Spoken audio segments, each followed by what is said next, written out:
Hello and welcome to the MMQB Monday Morning NFL Podcast. I'm Gary Gramling. I'm Jenny Brentis. I'm Conor Orr. And as many of you have probably deciphered at this point, we are on to the NFC East this week.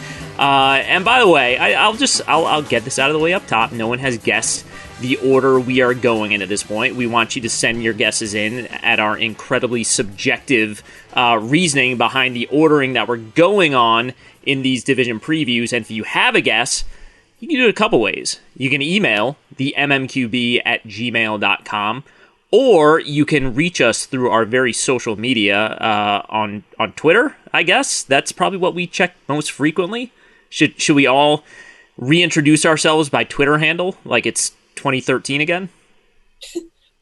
I can say that I tend to take the most reader feedback via frantic direct message between the hours of midnight and 3:30, and so I think that would be a good time to send in your panicked ideas of deciphering this code. And yeah, you can find me at Conor Orr, CONORORR. Very brave. I'm at Jenny Brentis, JENNY, V as in Victor, RENTAS, and I do not like middle of the night direct messages, unlike Conor. I don't have the app anymore, though, so I can say that. The app is gone. I don't, and in that way, you really have no access to me, which increases my power over you. Okay, fair enough. Not any of the two of you, but just the world. I also don't have the app. I barely have a web browser, so I check it like once a month. But I am at @Gramling_SI. I have the company tag at the end. I'm a proud company man, I suppose. But yeah, keep sending your guesses. No one's gotten it right yet, and if you do get it right, you have lots of stuff coming your way. We'll actually mail you stuff. It will arrive at your home. We have MMQB stickers that Jenny has been hiding away. Conor has. We're going to reveal the next business card shuffle prize coming up. Last week was the fight lawyer. Yeah, fight lawyer was last week, and then should we save the reveal of the business card until the end of this week? I think save the reveal. I think it's the only redeeming part of this show. Yeah, make sure everyone listens to the end. This is a good one, and I'm not even going to blank out this person's cell phone number because he's a real jagoff. So there you go. Man, this is going to be awesome. Well, before all that, we're going to have our Mad Libs mid-show. We're going to have our predictions for our what we think the order of finish will be in the NFC East here. But we're going to start off with the same questions we've tried to address in the previous 3 shows, some of the big categories here in each one. And we are going to start off with the NFC East's biggest off-season addition for a veteran. And we'll open with Jenny here. So I think Conor and I, similar question, were we allowed to say Saquon or Dak here? I think we both operated under the assumption that we were not. So we went in different directions. I went with Ryan Fitzpatrick. The Washington football team started 4 different quarterbacks last season. It was a constant source of turbulence, one of many for the Washington football team last season. So Ryan Fitzpatrick, stabilizing force. Washington still got to the playoffs last year despite the quarterback musical chairs that they had. Now they have a guy in there that will be really good at the start of the season, may fizzle out at a certain point, but could be good enough to win the NFC East. I love that. Yeah, we were robbed of the Fitzpatrick meltdown last year. Yes, it's inevitable, and maybe that was partially why they made the switch, because they knew it was coming. If you're a coach, do you try to anticipate that? You're just like, you're like, oh boy, like that was a one weird thing. And so after the game, you're like, never again. Like we're just going to eliminate it before it even happens, Yeah, I don't know. I would love to get a real answer from coaches. But to your point, I think because everything comes back to the New York Jets. He did have that 10-win season, right, with Todd Bowles, and he was good that entire year. And I think that even if he was mediocre, not even as good as he was that season with the Jets, I think that team could easily win the division. with how much talent they have on both sides of the line. I mean, I like this. I think that's a great. I think it's a great call. Yeah, I mean, it's a big upgrade at the most important position from where they were last year. And I cut Gary off, so go ahead. No, I was going to say I absolutely agree. I mean, Alex Smith deserves every honor, every compliment for going out there last year and doing what he did. But when you sort of step back, if you take away the backstory, he wasn't very good. Obviously, Dwayne Haskins wasn't very good. They had some of the worst quarterback play in the league last year. And this... we've talked about this before. It must just break Dave Gettleman's heart to look at this Washington roster and see how dominant they are in the trenches and just sort of be like, this is what I'm supposed to have. This is my thing. They stole my bit. Yeah, he could have had it. He's tried. They got a really good defensive line for the Giants. Offensive line maybe needs some work. We'll get to that in a moment. I'm going with the Giant here. I'm going with Kenny Golladay, and I think Kenny Golladay will never have a quarterback he likes playing with more than Matthew Stafford. I think that was just like a perfect marriage for him, for his side of it. But Daniel Jones will, look, he gives his guys a chance to make plays.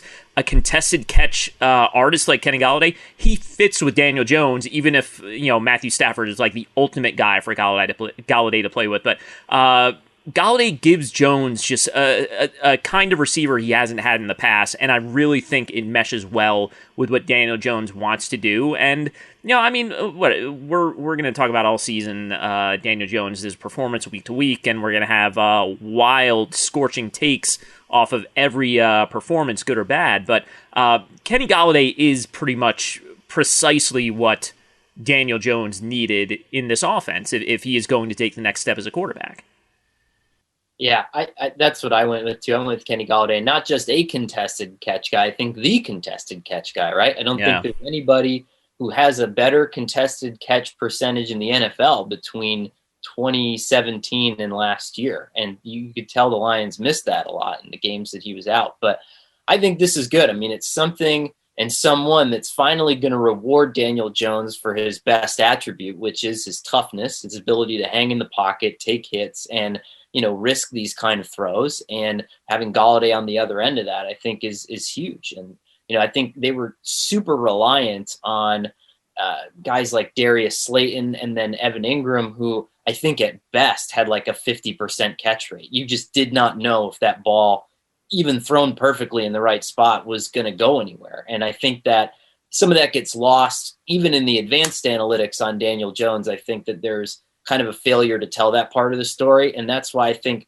surprisingly, and, to Jenny's credit, who was first on the Dimes train 3 years ago, before he was drafted, I think that there is a groundswell of Dimes optimism heading into this year, unlike anything that I've felt in quite some time from the larger community. Now, some of this are the same, globbers on that thought that the Lions were finally going to be good last year based on a few printouts from Football Outsiders, and that's not true. And but I do think that there's a real underpinning to this, that I think he could have a really good season, like not a Pro Bowl season, but like a Garoppolo plus season, which is really all the Giants need him to be. Garoppolo plus. Well, people will have to listen till the end of the show to see if that optimism transfers over to our picks for the division, Connor. Yes. Very much so. Tease right there. That is a tease. All right, biggest offseason addition among rookies. I'll go first here. I'm taking Devontae Smith, the Eagles receiver. I think there's some fun NFC East drama with the fact that the Eagles leapfrogged the Giants to get Smith. He's just a really interesting weapon. You can use him as a manufactured touch guy. You can use him in a more traditional receiver role. I don't think the size limitations are really going to be that much of a factor in the modern NFL here. But just sort of stepping back a little bit from Smith, it's just really interesting what's going on with the Eagles here, who, I don't know, and you guys can disagree with me, but it just seems like the Eagles are already like one foot out on Jalen Hurts. Like, they're kind of like, okay, well, maybe he'll surprise us and be really good, and then we'll be happy about it. But, we're not expecting a whole lot, and we're kind of tearing this thing down, and we'll throw him out there, and then we'll go find someone else next season. It just doesn't feel like he's getting a fair shake in that he's going to go out there. But it just seems bizarre in that they're almost treating him like, I don't know, like a guy they picked up in the 7th round or something and like ran out there. And, Doug Peterson had some comments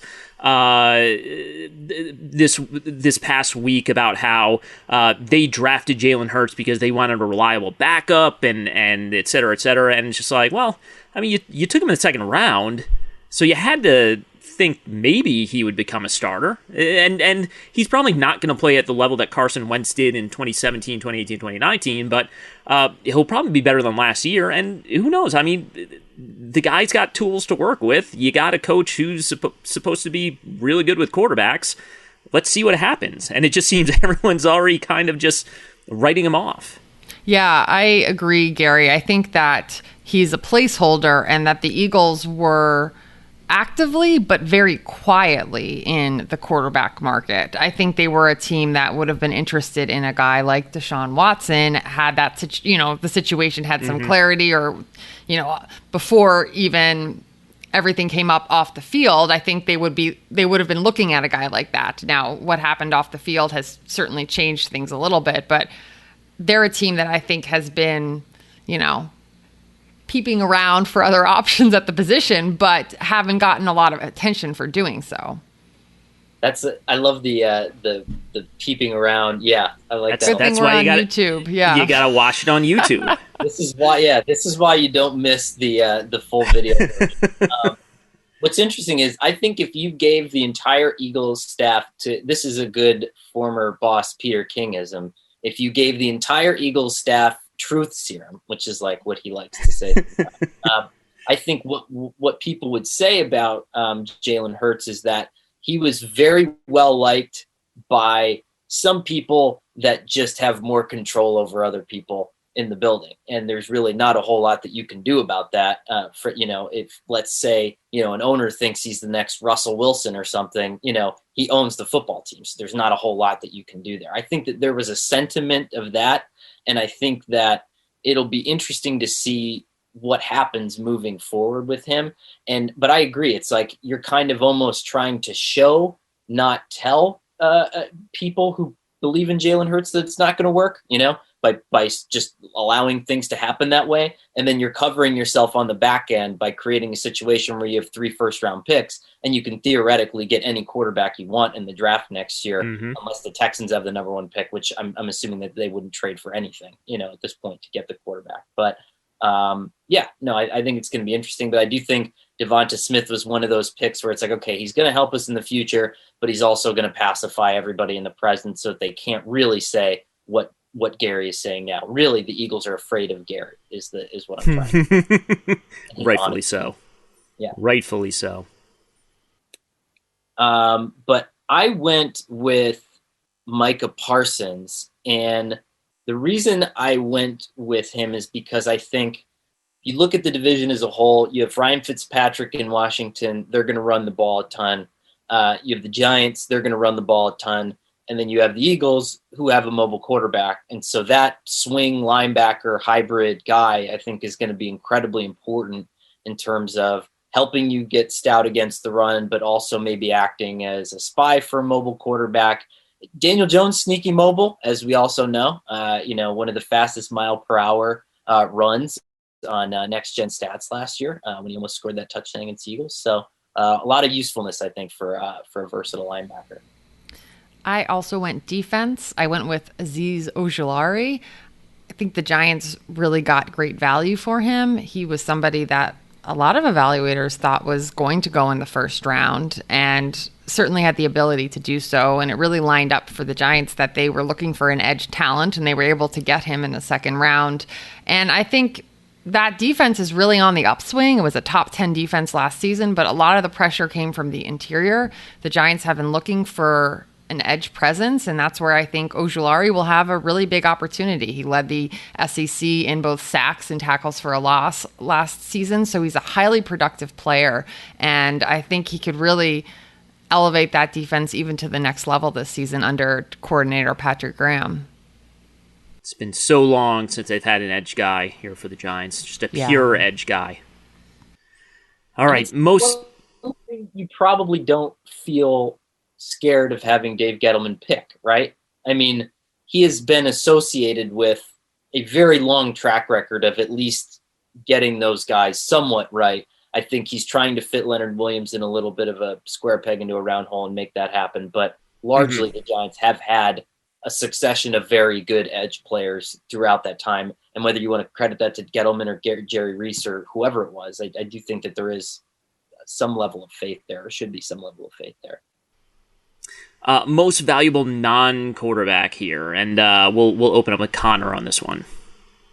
So I went with James Bradbury because value is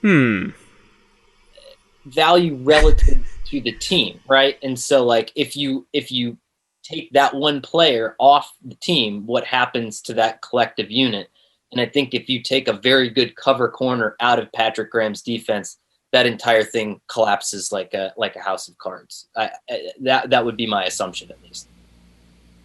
That's a good way to look at it, Connor. That's actually why I picked Zach Martin, because the offensive line in Dallas had long been the engine of that team, but it's suffered some losses, notably Travis Frederick retiring, and Zach Martin is still a perennial all-pro guard, and he's essential to that unit being able to do what it has done in the past few years. And he's really a key piece. Last year, he even played a little tackle. Now, he did have some injuries. He didn't play a complete season. He's 30 years old. But if you look at the Cowboys and you think, okay, are they going to contend with Dak Prescott back? You really need the line to be strong, and Zach Martin is the key piece of that. I'll do the projection thing, and I will elevate Chase Young to best non-quarterback in this division here. I just think the second half of the season, I know the box score numbers weren't gaudy. The second half of the season, what they were doing up front in Washington was kind of just, it was overlooked for a couple of reasons. One, because the division was so crummy, and two, because, the Alex Smith storyline sort of took over with what this team was doing. But if you're going to go back and rewatch one game, it would be what they did to the 49ers in Arizona. The 49ers were playing their home games down in Phoenix at that point. But it was as dominant an offensive performance as I can really remember seeing. And they take the ball away, and they take the ball away because Chase Young is creating pressure. He's forcing fumbles, and he's making plays when he actually gets the ball in his hands on fumble recoveries and stuff like that. I do want to give an honorable mention to Jonathan Allen, who I think is the most underrated player in the NFL, and will probably be one of those guys who is perennially one of the 10 best defenders in football, and we just never talk about him because I think, one, because Chase Young, but two, because I think when your name is Jonathan Allen, it doesn't have quite the the pizzazz to it to sort of it can't be you can't just call him Jonathan, you can't just call him Allen, like it's just, you got to say the whole thing, and it becomes cumbersome. But wow, all right, now that is a hot take. When you have to say someone's full name, it becomes exhausting, and you just can't praise them that much. But I do want to give Jonathan Allen a I don't know, we'll send him an MMQB sticker and some of my 1990 Pro Set cards, and that'll be his award here for this show. Most interesting coach, and as always, this can be a head coach or an assistant coach, and we'll open up with Jenny here. All right. Well, I went with Mike McCarthy because I think even after one season, his seat is getting a little hot. I think the Hard Knocks angle is an interesting element here. Obviously, during his exit from Green Bay, a lot was scrutinized. He took that year off, said he learned a lot of things, then came back and people were saying, did he actually incorporate or do the things he said he was going to do, like Connor has pointed out with the analytics as an example? So Hard Knocks is going to give a little bit more of a window into that than we've even had. And I think in his case, it could serve to increase the scrutiny on him. And the discourse, at least publicly, I'm sure everything he does on Hard Knocks is going to be analyzed and say, well, is this like what he did in Green Bay? Has he changed? Has he grown? Is he the right person to lead the Cowboys? And I think ultimately that is the question, right? Is he the right person to lead the Cowboys? You have Dak coming back from injury. You have a defense that was coming off a historically bad season. Does this make sense? What is the team's direction? All of those things are kind of up in the air right now. So it's really a pivotal season, even though it's only year 2. I love that. And it's so, like, agreeing to go on Hard Knocks, like, is such a nakedly transparent thing, regardless of who does it, right? Every year, it's like, okay, you're either trying to convince, you're trying to draw in new fans, or you're trying to correct some sort of long-held misperception, right? You're like either a team that has moved locations, changed head coaches after a long and disastrous time, or have an established head coach like a Jeff Fisher who you're trying to reframe the perception on, right? And I think Mike McCarthy fits in that latter category where you're trying to show everybody that, okay, he's like, he's got a handle on this, and like there will be like a lot of focus on him in the team meetings and him like proving that he's got a handle on this locker room. But I'm really interested to see how that goes, because even as we've seen in Cleveland, like, you can be on Hard Knocks and still screw it up, and still, like, for some reason, even with editorial control, like, show some horrifically bad things about your franchise. So I don't know. Hopefully the Cowboys do screw it up, because and I think that's a really interesting point too, Connor, because who ultimately has the control? It's people that report directly to the owner, right? So if things aren't going well, or if they want to showcase certain things, like, that's in Jerry Jones's hand. I mean, everything in Dallas is in Jerry Jones's hands anyway, but I do think it's an interesting device to get out whatever narrative they want to get out, and what they choose that narrative to be will also be an interesting thing. I'm staying in Dallas with my pick here. I'm going Dan Quinn, the new defensive coordinator.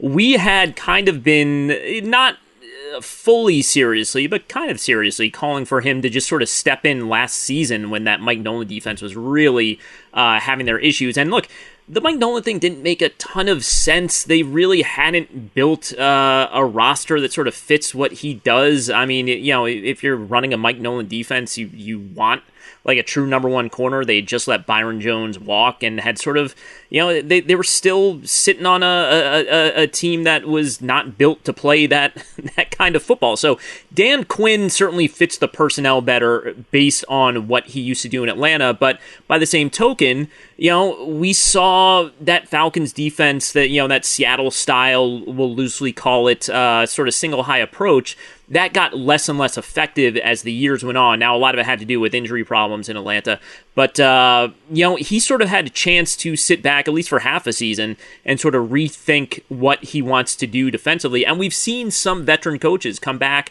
after a little bit of time off and really roll out something new here. So, especially adding a guy like Micah Parsons maybe is a bit of a tipping their hand a little bit that we're going to have something of a different approach here defensively than what Dan Quinn did precisely in Atlanta. But there are a lot of interesting pieces. Dan Quinn, obviously, his overall track record between the Seahawks and the Falcons is excellent. And I'm really interested to see what he's going to end up rolling out this season.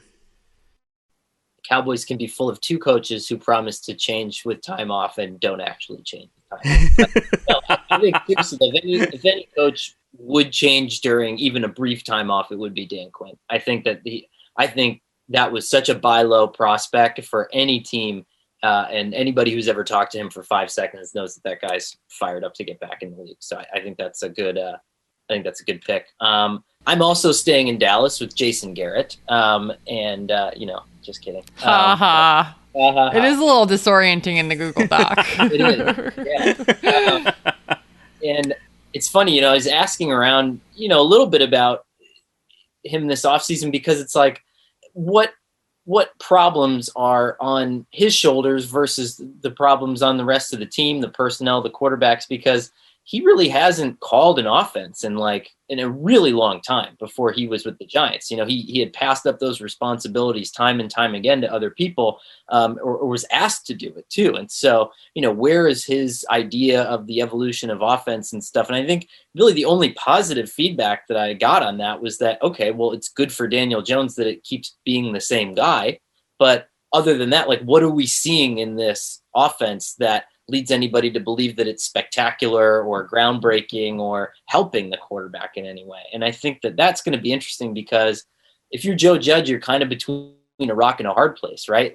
That was the guy they brought in because they were a little bit scared that you were green in terms of the head coaching front. And then all of a sudden, you have to show enough as a coach, if your offense is bad, to be able to survive that and then get rid of him and put in the guy who you actually want to be your offensive coordinator. I don't know. I think that's a really interesting situation. Or is Garrett going to learn new tricks, because I think that's a guy that desperately wants to get back in the head coaching game too. And the only way to do that is to have a top 10 offense. So. Yeah, it's just really interesting, because you could look at it last year and sort of be like, okay, there was nothing particularly inspiring here, but Daniel Jones is a work in progress. The weapons aren't great. The offensive line is still figuring things out, but it's a much different makeup this year. I mean, besides Kenny Golladay, you get Kadarius Toney there, so now you have that slot guy who can really separate. The pieces are there, and again, it's so. I don't know, trite to just say oh, well, there's no excuses this year, but it kind of is no excuses this year. The line should be better. The weapons are actually, on paper, it's a really good group, and you have your young quarterback. Did you help him get to the next level or not? Yeah, that was one of the mailbag questions I got this week was, isn't it unfair to say that no excuses for Daniel Jones? And I do kind of hate the no excuses framing, but the reality is this is the year that they need to see, can he take a step forward? Maybe it's not as big of a step forward like Josh Allen with getting Stephon Diggs, but you at least want him to be a guy that can win games for you, that you have confidence in moving forward. They need to see a jump this year. And I think Garrett's a perfect pick for this answer, because he's going to either facilitate that or obfuscate that. Whoa. Oh, obfuscate. Love the word obfuscate, Connor. That was, and it rhymes with facilitate. It's so, man, that's perfect. She's just showing off before the Mad Libs start here. Oh. Yeah, we'll see. Yeah, save that for the Mad Libs. Most times in life, I regret opening my mouth because but I just wanted to point our audience in that direction and let them know that was a cool thing that was said, before we just move on, but now the more that I talk, and I can't stop talking now that I started talking, I'm ruining it. So let's quickly move on to something else. Let's dive into the Mad Libs. Yeah.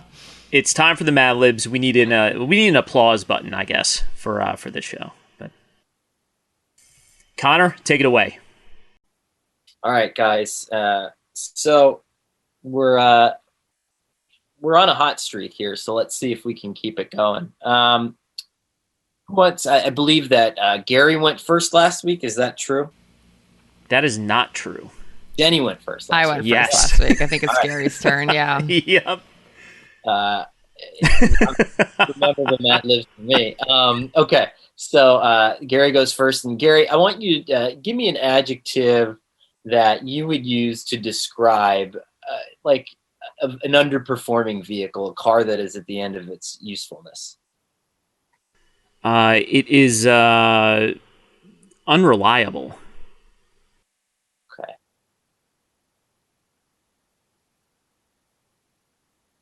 good. All right. So, Jenny, something, it's a noun, just like a small, yippy, ineffective kind of animal, like an animal that is just, chirpy, but, you wouldn't pick in any sort of confrontation in any way. Chipmunk? Perfect. We call them chippers in my family because they dart around. I don't know. Actually, chipper doesn't reflect darting in any way, but go ahead. No, I think that's going to be the answer of the Mad Lib. Gary, what was kind of the adjective you used to describe, the big old jerk in your grade behind his back? Like, and, what would you call him? And it's a he because it's always a he, just not the dork, and not the popular guy, but like just the big doofus that somehow exists in the upper tier of the social structure. You know what I'm saying? Yeah. And you're talking noun or adjective here? An adjective, yeah. Mm-hmm. I would go with glommy. Ooh, very good. Cool. That'll work. Okay. Okay. So, there's really only one answer to this, I guess. What do you call a Jenny, like a very small child human, like just a noun for a small, like a very toddler. Small, yeah, that's perfect. Yeah. Okay. Baby was the other choice. I'm not sure. Yeah.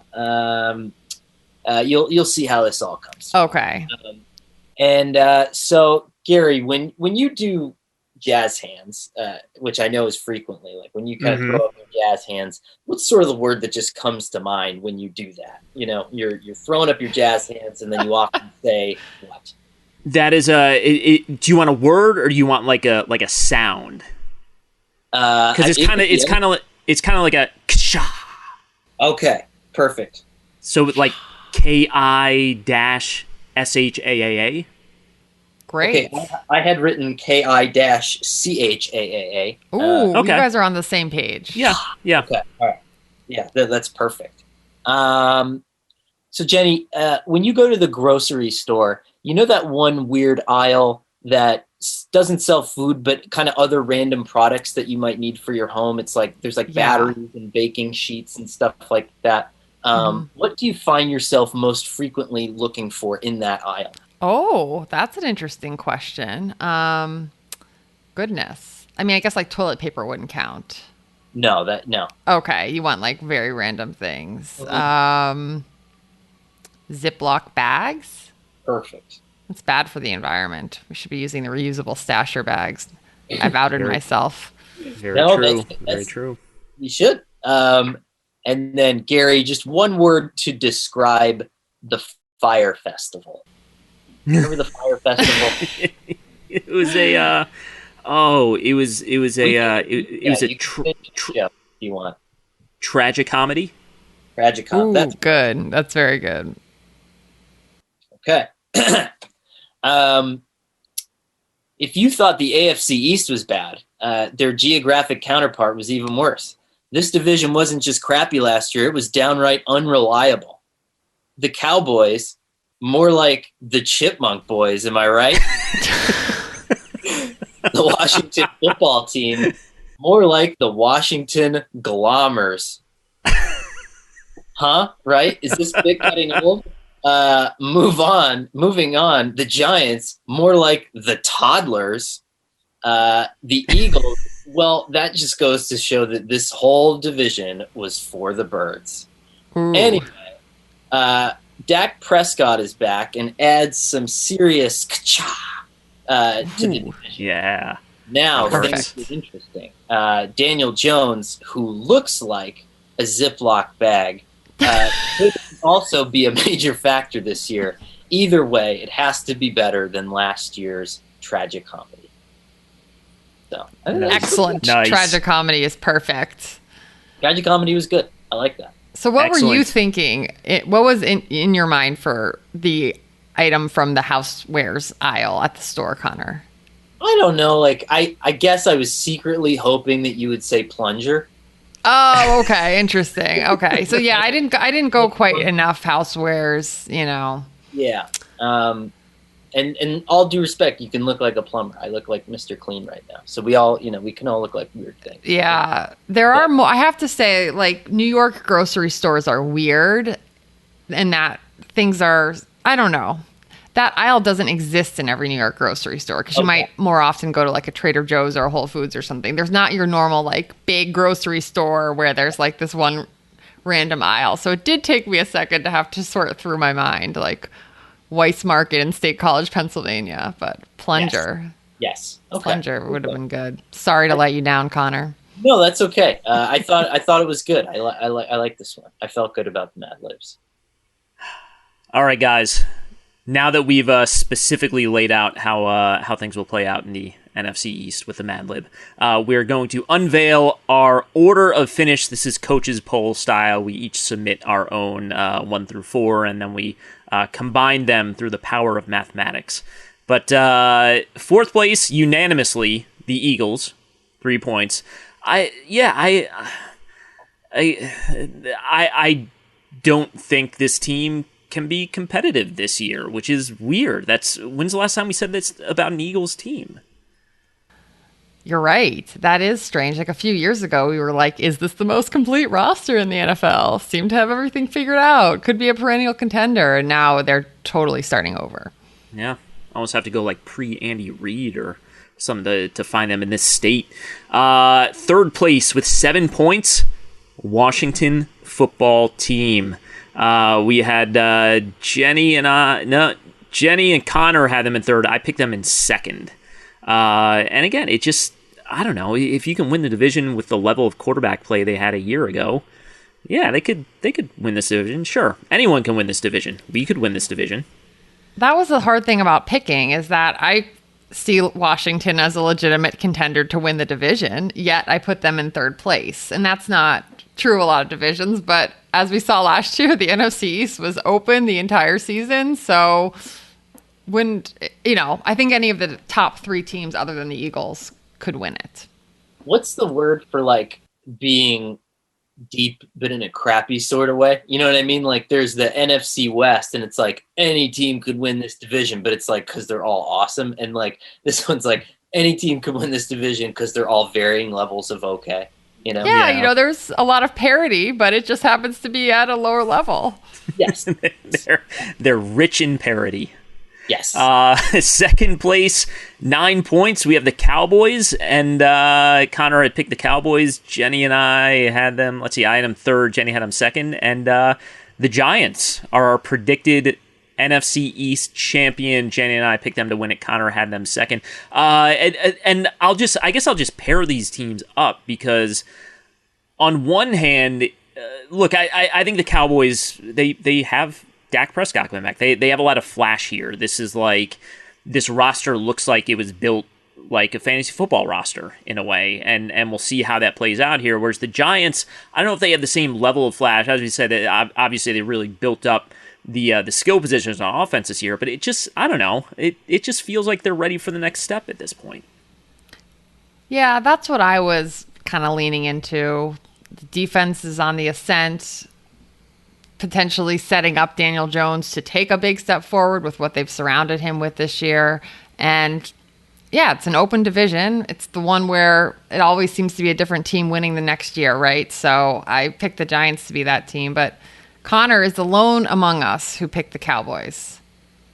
I think because both of you guys picked the Giants and but I love the Giants pick. Like that's I think what I would have wanted to do. I don't know. I mean, I'm hedging here so that I look fine no matter what happens. This is really but, I made a mistake, but my team won.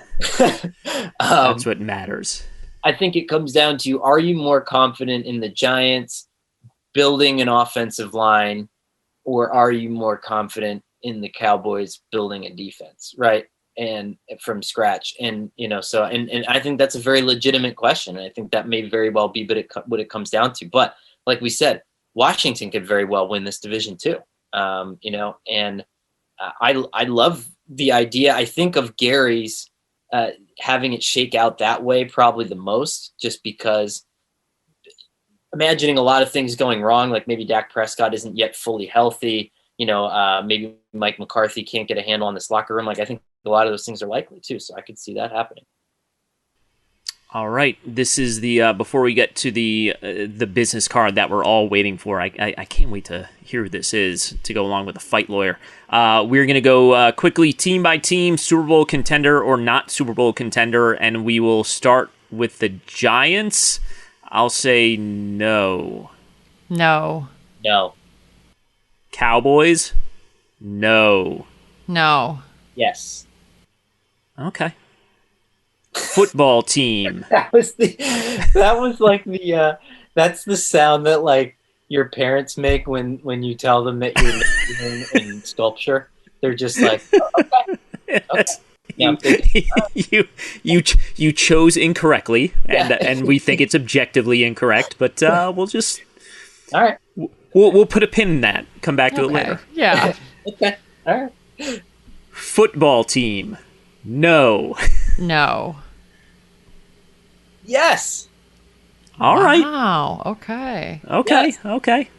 I could look. I could see it. Yeah. Veteran quarterback and destructive pass rush and good enough offensive line. You know, I mean, I'm not comparing Ryan Fitzpatrick to Tom Brady, but sometimes in November and December, stuff gets weird, and you can run duo and gain 5 yards of play and win the Super Bowl. And I don't know. I was gonna say we're gonna get to the NFC South soon. Maybe some of you have figured out when, but there's something to be said. Look, if Jared Cook doesn't get stripped in the divisional playoffs and the Bucs don't win that game, I don't know. Are we that high on the Bucs based on what we saw last year before the Super Bowl? I don't know. Maybe not though. And this Washington team kind of does line up with what loosely what their strengths are in Tampa. So wow, and that's a big leap. It is a really big leap, and the words came out of my mouth, and it's like, yeah, sure. Okay. There's a moment when you find yourself slowly starting to agree with me. You're like, oh no. Yeah. No. I'm also drawn in. I've already said my piece on Jonathan Allen, but I really like Terry McLaurin, Connor's fishing buddy, Terry McLaurin. It's really good. People don't know that about him. Yeah, true. All right. Still doesn't justify your assertion in my mind, but I'll let you go with it, Gary. And you can prove me wrong when Washington wins the Super Bowl. I said it. Us if Jonathan Allen changed his name to the Bone Crusher. Ooh, yeah. Look, a nickname could solve this whole issue for him. Mm-hmm. It's true. Eagles, we'll say not Super Bowl contender. I think we all agree, but playoff contender, I still say no. No. Sorry, Mitch Golditch, MMQB editor. Yeah, it just seems like every year there's 2 or 3 teams where it's just like, nah, no chance, and it feels like they're in that grouping this year. Agree. I like that, the Eagles. So earlier in the week, I wrote that the 12 teams who could potentially win the Super Bowl, and then everybody responds with, "Wow, you're really going out on a limb." But the point is to say that there are only about 12 teams every year that actually are good enough to win the Super Bowl, and there's always the replies that are like, don't sleep on the Bears, or don't sleep on that. But the 2 teams that no fan even ventured a don't sleep on us were the Eagles and the Texans, where it's not even just yeah, but what if, Davis Mills or no, I mean, it's just not going to happen. So sorry. All right, Connor, this is what we've all been waiting for. Who is joining the fight lawyer for the business card prize to go along with Jenny's MMQB sticker? Can I actually say, before you unveil it, if I could just sort of deflate all the energy that has been building up to this, I do want to point out, we're alternating between AFC and NFC. Jenny and I talked about this a little bit today, but I just want to point out, we're alternating between AFC and NFC. I still think the system holds up, but if you are going to maybe poke the tiniest, pin-size hole in our system, maybe you could argue certain divisions, this division should have been flipped with this division, sort of thing. So that is part of the formula. We are alternating conferences, and perhaps I've revealed too much, but again, it is wildly subjective how we're doing it, and there is a system that is guiding us, though. I don't think you needed to confess that. I have to say, it was a curveball. It was new information I didn't know. I felt like something was kept from me. However, I still think the order holds up. We're still. It's fair. I don't want to read about this on I don't know, some website that's gonna tear us down when it's all said and done. Yeah, I can't take that pressure. I need to get that off my chest, and now I have. So, Connor, who is joining the fight lawyer in the business card Jubilee? What are we calling Jubilee. this? Yeah. Very good. The guy who did my windows, and just everything was late and misordered, and it took a long time to get the right parts in. So you can call this guy if and there you go. So yeah, I'm not going to reveal anything else about it. I'm going to let you make your own decision in terms of what you would like to do with the business card. It's completely up to you. I wouldn't suggest using it to order windows, but you know, there's all sorts of fun phone numbers and email addresses on there. So just as you would. Yeah. I love it. That's the Jubilee. We will be back next week with, as I said, it's going to be a AFC division. Who will it be? Let's see if we can figure it out. The MMQB Monday Morning NFL Podcast is Jenny Vrentis, Connor Orr, and me, Gary Gramling. We are produced by Shelby Royston. SI's executive producer of podcasts is Scott Brody. Thanks to senior podcast producer Dan Bloom for his consulting work on this show every week. Mark Mravik is emeritus editor of the MMQB, and Andy Benoit is the founder of the MMQB NFL Podcast. Be sure to subscribe to this feed on Apple Podcasts, and once you do, please leave a rating and review. It really does help other people find the show, which is also available on Spotify, Stitcher, SI.com, really wherever else you listen to podcasts.